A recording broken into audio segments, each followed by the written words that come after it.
The pain in my knee was coming back, though that usually meant the weather was turning. It wasn't all too surprising, as the storms frequented Eto at this time of year anyways. My hand instinctually goes to rub away the pain in my knee, but it was met by the cold, hard stone. I resigned myself, smirking at the sad realization that I had yet again, for the millionth time, held some hope that my condition was healing. I don't like recalling the memory of that day, but I knew it was too late. It was going to be one of those evenings where I went through the entire thing again. I limped home as usual, leaving the market for the safer confines of my one-bedroom Muscan. I needed to be alone. And was 7 years ago. People were calling it the year without a storm. While that wasn't entirely true, that year had been particularly calm, much hotter than normal though. The city's natural spring water had fallen to a small trickle, and water conservation ordinances were already in place. After an exceptionally hot summer, the water finally began to flow again. Eto's council had decided to expand the well's depths to account for the population gain and to avoid running out of water if we had another year like this. A team of 6, including myself, were hired by the council to go down into the well and clear out another 25 feet of sediment. We were also instructed to reinforce and repair any side support walls. I remember the well was hot and humid, despite it being so far underground. The pay was good for this reason, but we often suffered from the heat stroke. The constant thrum and echo of water trickling down the limestone walls made it impossible for verbal communication across the work site. Instead, the team used hand signals, or would have to get right up next to each other's ear to make anything heard clearly. I vividly remember the feeling in my chest, that rumbling feeling. I'll never forget it. At the time, I thought someone had collapsed part of the well wall, and it was the vibrations caused from the debris falling. Then I had thought I heard screams or shouting, but I was not sure. It was too muffled from the falling water. I had been hacking away at the limestone, allowing the water to fall over my back, but when I turned to look behind me, the stream trickled over my head and down into my face. The water blurred my vision somewhat, and sweat from my brow was now running into my eyes, making them sting, so I naturally had to blink that away as well. Then something large crashed in front of me. I recoiled out of instinct. I could feel the weight of whatever it was push the water up my thighs. Perhaps a boulder, I thought to myself. How lucky I was to not be crushed by it. Out of an abundance of caution, I allowed myself to fall back into the well that I had been working on. Besides, I was still wiping the sting from my eyes. I happened to land inside the dugout that I was working on. The water was falling, creating a small pocket covering me like a protective cocoon. My lower half was submerged under the water level. As I began to clear my eyes and blink the sting away, all I could see was a wavy, undulating outline of what lay beyond me. The cave, it had quartz crystal sconces lit by the light spell. The sconces were bright, but the worksite did not have many of them, so the light that was afforded to us was typically at one angle, therefore casting a dark contrast of shadows behind anything it touched. Nevertheless, I saw it, or at least the outline of it. It was long, approximately 13 feet. It had a number of reptilian legs, and its head was massive like a crocodile's. The massive tail was arched in a semicircle as if it was ready to strike. I could make out only blurry, undulating details, but still I could tell this thing was built strong, and it moved with a predatory strength and purpose.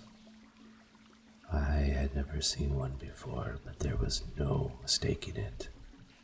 What I saw was a basilisk. How it got down into the well was beyond me, though the answer could be left for a different time, I'm sure. Thankfully, its attention was not on me. I looked in the direction of the basilisk, and I looked to where it was looking.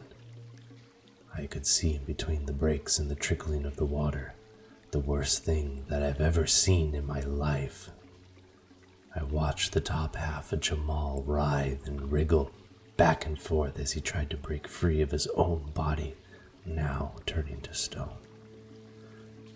I could not pull my eyes away from it, despite every part of me screaming to.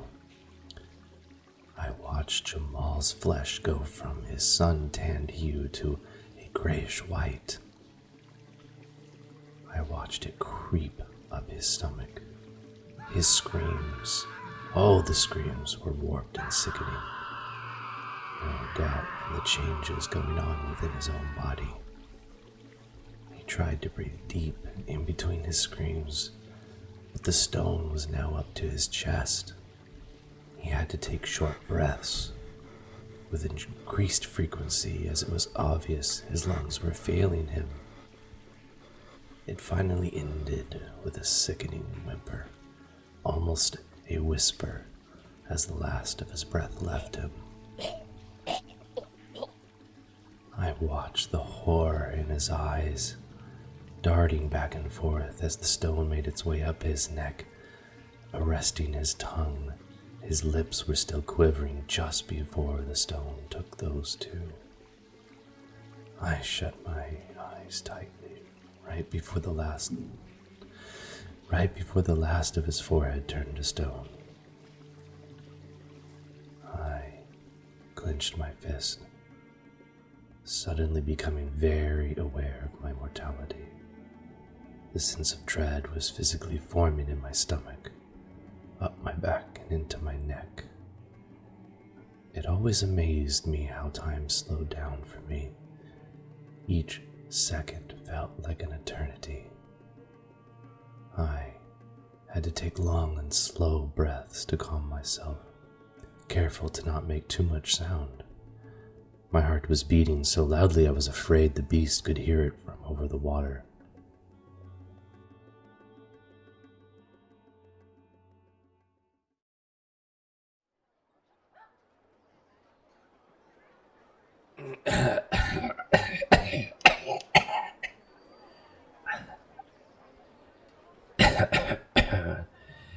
I was on my knees, trying to find purchase on a wooden crate in the alleyway just before my home. The sky was darker than normal. The evening sun was covered by the coming sandstorm. My heart was nearly out of my chest. The memory was too much for me. People were passing me by, not giving me a moment's thought. To them, I was nothing more than a broken man, not worth their trouble. A part of me understood, and I don't hate them for it, but I wish at least someone would offer me a kind word of concern. It was my burden, and I'm sure people just wanted to be home for the storm. I clutched my stomach, my muscles, too tense to even get up straight. I had to wait this out, just like every other time before this. After it passed, I got up and hobbled my way to the rest the rest of the way home. It was only just around the corner, but it seemed like forever. I closed the shutter on my single window and barred the door shut. There was no telling how long the storm would be, and I knew I had my own storm to deal with inside. I stumbled around, kicked in empty bottles that littered the floor. It made me sick to see how cluttered it was. I told myself tomorrow, I just need one more night to get over this. I knew, of course, it was a lie, but I promised myself anyways. I found a full bottle and emptied it in one go.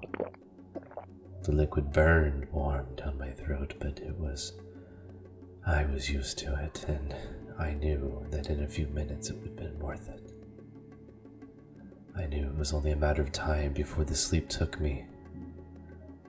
The numbness began to set in, and I felt my mind slip away. At least for now, the panic and memories would abate.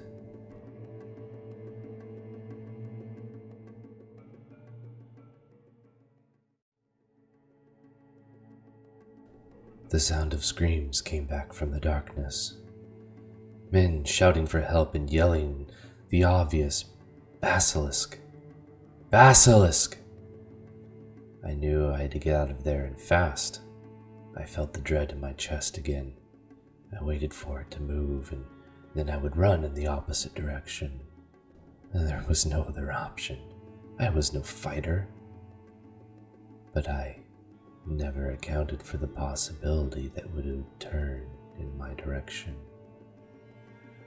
The rumble I felt now was slower and more guttural than before. The sinking feeling of helplessness set in, and I froze. I felt as though I was outside of my own body, watching all of this take place. The massive head of the basilisk came within inches of the waterfall. Its forked tongue shot out, tasting the water. Before me was a half-green, half-shadowed monstrosity. The sconces were allowing me to see only one side of the beast. One of its claws was halfway through the waterfall. It was massive, and it was resting just inches from my leg.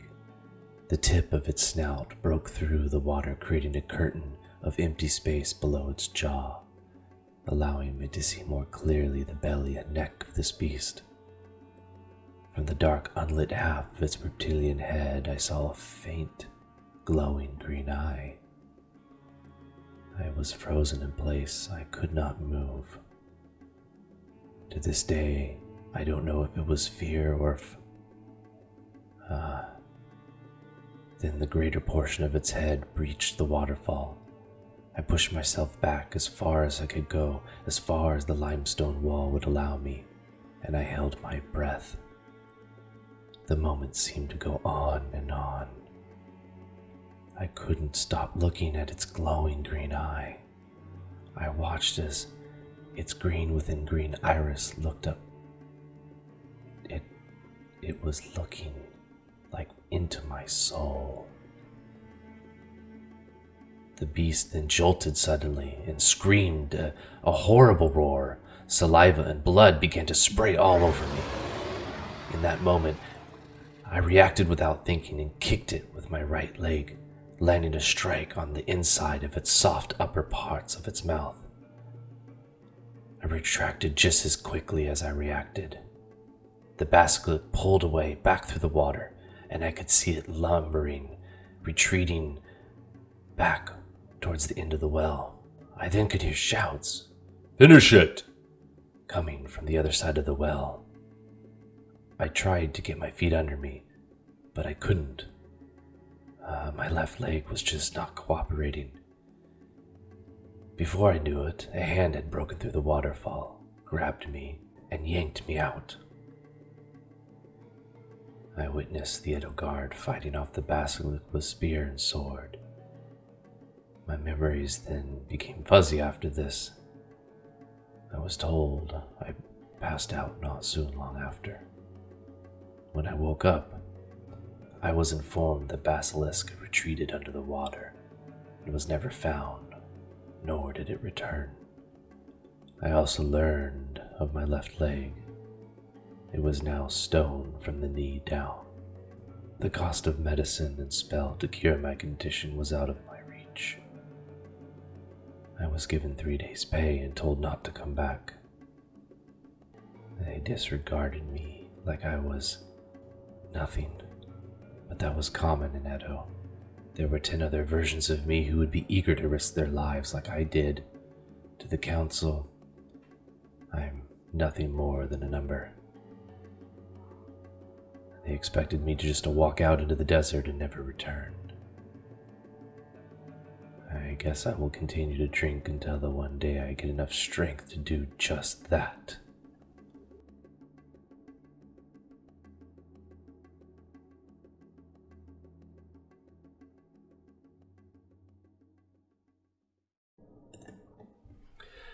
The basilisk. Let's start with their appearance. Basilisks are 8-legged reptilian creatures that generally measure around 13 feet in length, about the same length as a fully grown crocodile. They also weigh approximately 300 pounds when fully grown. Their eyes might hold a green glow, and their scales will adapt to the dominant colors of their habitat. Basilisks are sometimes referred to as the king of serpents, and they are most renowned for their petrifying gaze. Let's move on to habitat and ecology.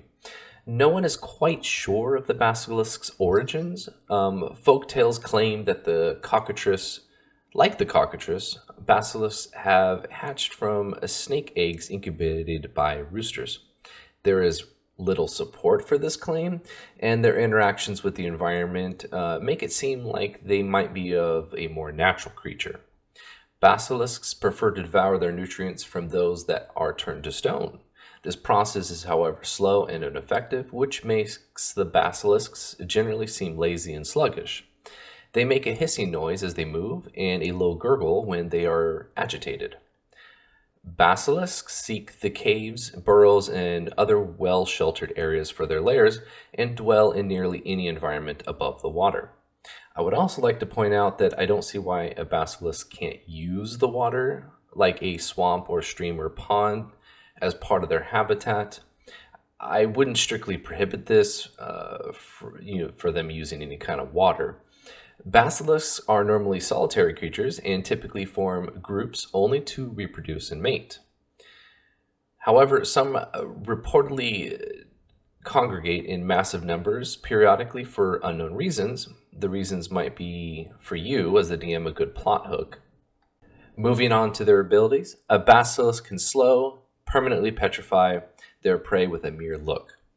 Only weasels and ferrets are known to be inherently immune to the basilisk's petrifying gaze, and they often sneak into the basilisk's lairs to eat their eggs and newborn offspring. Interesting side note. In alchemy, legend suggests that the basilisk blood can transmute stone to other kinds of materials, although this might be the result of confusion around the restoration properties of coating a petrified creature with flesh, but who knows? DMs, use this how you will. Let's move on to the stat block of the basilisks, which can be found on page 38 of the Pathfinder 2e Bestiary. The basilisk is a level 5 creature. It is medium size, which I find odd because the descriptions have it as 13 feet long, but it is what it is. It has a plus 11 to perception and dark vision. It commands a very respectable plus 13 to athletics and plus 8 to stealth.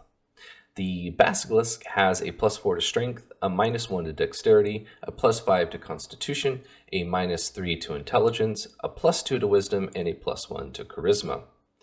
It holds an AC of 22. It has a plus 14 to fortitude saves, a plus 8 to reflex saves, and a plus 11 to will saves. Your basilisk comes with a generous 75 to its hit points. The basilisk has, of course, the petrifying glance ability. It carries with it the arcane aura, transmutation, and visual traits. The reaction trigger: a creature within 30 feet that the basilisk can see starts its turn. The effect then is the target must attempt a DC 20 fortitude save. If it fails, it becomes slowed 1 for 1 minute as its body slowly stiffens. Now, DMs, be careful here because contrary to popular monster mythology, like Medusa, the basilisk does not need the creature, i.e. its target, to be able to see the basilisk. Rather, the basilisk only needs to be the one to see the creature. This is an important distinction. Thankfully, it is a reaction, and the basilisk only gets one of those a turn. I'm going to skip around on its stat block because I think discussing the petrifying gaze action right after the petrifying glance ability is important here. Petrifying gaze requires 2 actions. It carries the arcane, concentrate, incapacitation, transmutation, and visual traits. The basilisk stares at a creature it can see within 30 feet. The creature must attempt a DC 22 Fortitude save. If it fails and has not already been slowed by the petrifying glance or this ability, it then becomes slowed 1. If, however, the creature has already been slowed by the ability or petrifying glance, a failed save causes the creature to be petrified permanently, and this effect is instantly the moment they fail the save. Not all hope is lost. There is the 6th level stone. The 6th level spell Stone to Flesh, the Wish spell, and Elixir of Rejuvenation. Additionally, and within the Basilisk stack block, is the following. A creature petrified in this manner that is coated, not splashed, with fresh basilisk blood, taken from the basilisk that has been dead no longer than an hour, is instantly restored to flesh. A single basilisk contains enough blood to coat 1d3 medium creatures in this manner. Hopefully, you have a party member that has rolled high enough on the skill check to know this about the basilisk and can save the petrified party members, assuming there's enough blood. Moving on, the basilisk has a 20 feet of movement. This is much slower than your average player, so kiting this thing is very possible, assuming that no one's petrified. The basilisk has a single melee jaw attack, which is a plus 15 to hit, dealing a 2d8 plus 4 piercing damage. So other than the petrifying glance and gaze, this is really their only single attack to really cause damage. Now, besides the basilisk itself, there's also, I want to say, a subspecies, or rather a similar species, referred to as the Dracolisk. But I, as a demon, would rule that this Dracolisk is more of a dragon than it is related to the basilisk itself, despite its taking part of the name. As for the Dracolisk, that will, of course, be for another video. Well, that's all I have now on the basilisk. Thank you for joining me, and if you like my videos, like and subscribe. It certainly helps me out, and I look forward to you joining me on my next video.